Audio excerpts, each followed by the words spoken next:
अभी तक आपने सुना था। बाहर लॉबी में कुछ आवाज आई। मैंने दरवाजा खोला तो अरविंद बाहर उस खिड़की के पास खड़ा था। अब आगे अरविंद पलटा और बोला, मुझे कोई उदास सी धुन सुनाई दी। उसका पीछा करते करते यहाँ आ गया। साथ वाला दरवाजा हल्का सा खुला हुआ था। मुझे जिज्ञासा हुई, ललिता वापस आई कि नहीं। मैंने देखा तो रूम बिल्कुल खाली था। पलंग पर एक भी सिलवट नहीं, पर्दे लगे हुए। मुझे लगा ललिता शायद चली गई। हमने डिसाइड किया आज डिनर खुद ही बनाएंगे।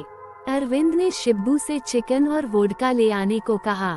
हमने कॉटेज के आंगन में आग जलाई, साइड में ही चूल्हा मंगा लिया। वोडका देख शिब्बू भी हमारे साथ बैठ गया। मैं चिकन पकाने लगी। रात बढ़ती जा रही थी। शिब्बू 2 पैग लगाने के बाद सेटी हो गया था। कहने लगा, बाबूजी हमें भी दिल्ली ले चलो, अपने पास रख लेना, सेवा कर देंगे। अरविंद उसे समझाने लगा, अरे तुम तो जन्नत में रहते हो, यहाँ काम भी कम है, आराम से रहो। आज तो कॉटेज में हम अकेले ही गेस्ट है। शिब्बू ने कहा, साहब पिछले कुछ महीनों से आप ही अकेले गेस्ट हो। मैं और अरविंद एक दूसरे की शक्ल देखने लगे। हमने कहा, अच्छा एक कपल और भी था। हमारे साथ वाले रूम में आदमी को तो देखा नहीं, पर लड़की से मैं कॉटेज और फिर वाटरफॉल पर भी मिली। क्यों झूठ बोलते हो? शिब्बू का चेहरा सफेद पड़ गया।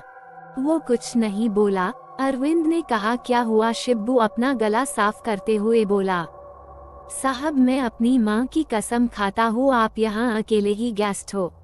आप आ गए नहीं तो मैं खुद अपने गांव जाने वाला था। मैंने कहा, फिर वो लड़की कौन थी?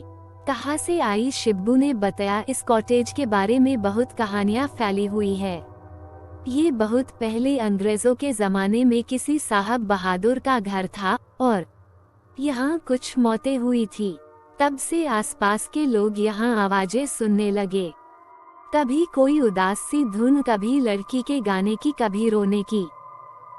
मेरा ये सुनकर खून जम गया था, पर शिब्बू हमें सांत्वना देते हुए बोला, साहब मैंने तो आज तक ऐसा कुछ देखा ना सुना, मैं तो रोज यही रहता हूँ, कभी कुछ नहीं देखा। दिन जैसे तैसे निपटा के हम दोनों रूम में आ गए। अरविंद मुझे धाधस बंधाते हुए बोला, चरसी है, कहा इसकी बातों में आ रही हो। पर अंदर से वो भी डरा हुआ लग रहा था। वोडका उतर चुका था और नींद भाग गई थी। मैं और अरविंद इधर उधर की बातें करते हुए टाइम बिता रहे थे। रात के 10 बज गए थे। बारिश शुरू हो गई। उसने माहौल को और बोझिल बना दिया था। बातें करते करते हम कब सो गए पता ही नहीं लगा। रात के किसी वक्त मुझे लगा जैसे मेरे ऊपर कोई झुका हुआ है। मैंने आंखें खोली तो ललिता थी। ललिता कंधों से पकड़कर मुझे उठा रही थी। मेरा नाम बार बार पुकार रही थी। उसकी आवाज किसी कुएं से आती हुई लग रही थी। मैं हड़बड़ा कर उठी। ललिता मेरा हाथ पकड़कर मुझे खींचती हुई अपने साथ ले जाने लगी। डर के मारे मेरे गले से आवाज तक नहीं निकल रही थी। मैंने पीछे मुड़कर देखा, अरविंद बिस्तर पर ही था। ललिता मुझे साथ वाले कमरे में ले गई। उस कमरे की शक्ल ही बदली हुई थी। हॉल के कोने में बड़ी सी चेयर पर एक अंग्रेज रोबीला सा आदमी बैठा हुआ वायलिन बजा रहा था। उदास धुन। उसकी आंखें बंद थी। ललिता उसके पैरों के पास जाकर बैठ गई। वो रोने लगी। ललिता ने उसका हाथ अपने हाथ में लिया और कहने लगी, प्लीज एल्बर्ट लीव मी। पर उस आदमी पर कोई फर्क नहीं पड़ रहा था। ललिता का चेहरा लाल हो गया था। अचानक वो आदमी खड़ा हुआ और मेरी ओर बने लगा। मैं थी जैसे मेरे आंखों के सामने कोई पिक्चर चल रही थी। तभी ललिता के हाथ में ना जाने कहां से बंदूक आ गई थी। ललिता फिर बोली, एल्बर्ट स्टॉप। पर वो आदमी आगे बढ़ता ही जा रहा था और फिर एक धमाका और ढेर सा धुआं। और तब पहली बार मेरे गले से चीख निकली। अरविंद और शिब्बू भागते हुए मेरे पास आए। मैं उस कमरे में जड़ खड़ी हुई थी और लगातार चीखे जा रही थी। वहां कुछ भी नहीं था। अरविंद मुझे उठाकर अपने कमरे में लाया, मुझे पानी पिलाया मैं पसीने में भीगी हुई थी। वो बार बार मुझसे पूछ रहा था क्या हुआ, पर मैं कुछ बता नहीं पा रही थी। फिर कब मैं बेहोश हो गई पता नहीं लगा। जब मेरी आंख खुली सवेरा हो गया था। अरविंद परेशान सा मेरे सिरहाने बैठा हुआ था। रूम के दूसरे कोने में शिब्बू दीवार से सर लगाकर ऊँघ रहा था।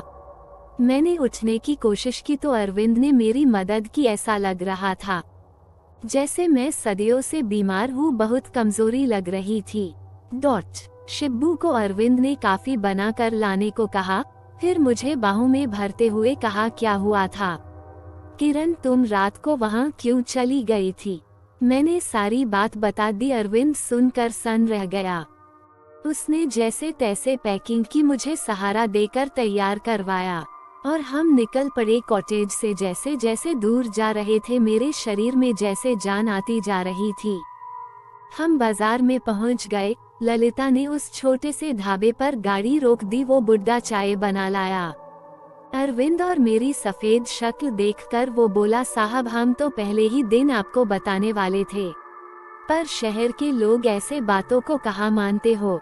फिर जो उसने कहानी सुनाई वो इस प्रकार थी। यह बात उस जमाने की है जब अंग्रेज भारत छोड़कर जाने वाले थे। ये कॉटेज अंग्रेज अफसर एल्बर्ट केत की थी। उसकी फैमिली इंग्लैंड में थी। वो लगभग 40 साल का हट्टा कट्टा आदमी था। कुछ साल पहले वो बंगाल से एक इंडियन लड़की ललिता के साथ रहता था। वो बेचारी उससे बहुत प्यार करती थी, पर जब अंग्रेज भारत छोड़कर जाने लगे तो एल्बर्ट ललिता को छोड़कर जाने लगा। उसे वो साथ कैसे ले जाता? इंग्लैंड में उसकी बीवी और 4 बच्चे थे। ललिता सारी जिंदगी जिसे प्यार समझ रही थी वो तो बस मनबहलाव था। उसने बहुत कोशिश की एल्बर्ट ना जाए, पर वो ना माना और फिर ललिता ने उसे गोली मार दी और खुद वाटरफॉल से छलांग मारकर आत्महत्या कर ली। तब से ही उनकी आत्मा भटक रही है। मैं सारे रास्ते यही सोचती हुई आई कि क्यों ललिता ने मुझे चुना? क्या वो कुछ बताना चाहती थी, मुझे इशारा करना चाहती थी? जब कानपुर करीब आने लगा तो मैंने अरविंद को कहा, क्या तुम भी मुझे छोड़ तो नहीं जाओगे? हमारे रिश्ते का भी तो कोई नाम नहीं। अरविंद मेरी और हैरानी से देखने लगा। वो कुछ नहीं बोला। जिंदगी वापस आकर फिर बिजी हो गई।